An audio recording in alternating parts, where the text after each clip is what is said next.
de cette animation, nous allons pouvoir observer ce qui se passe avec de l'eau à l'état solide au moment où on lui fournit de l'énergie thermique en la faisant chauffer pour qu'elle puisse passer d'un état à un autre, c'est-à-dire de solide à liquide à gazeux.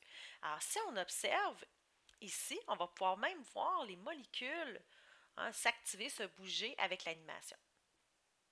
Alors, qu'est-ce qu'on voit ici? On peut observer évidemment que nous avons de la glace, donc de l'eau solide, et que les particules, donc les molécules d'eau, ne sont pas totalement immobiles.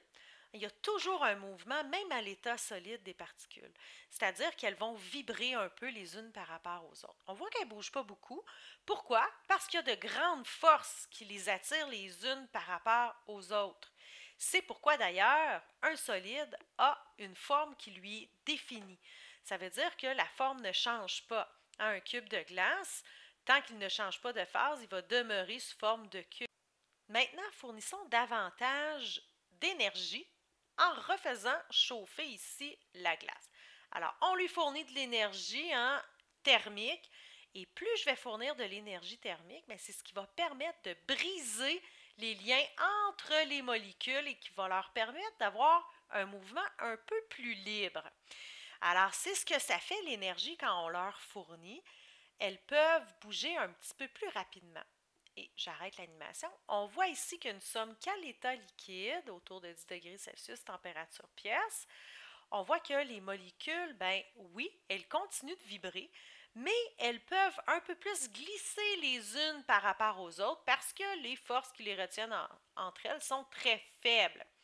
C'est pourquoi aussi, quand on observe un liquide à l'œil nu, avec nos yeux, on voit qu'il peut prendre la forme ici du contenant, contrairement à un solide que ce n'était pas le cas. Si je poursuis et je fournis davantage d'énergie aux molécules ici, en les faisant chauffer encore, on va pouvoir observer un changement d'état. Alors, on est rendu à 100 degrés Celsius, on voit que, on obtient ici une partie gazeuse jusqu'à ce qu'on ait vraiment que l'état gazeux.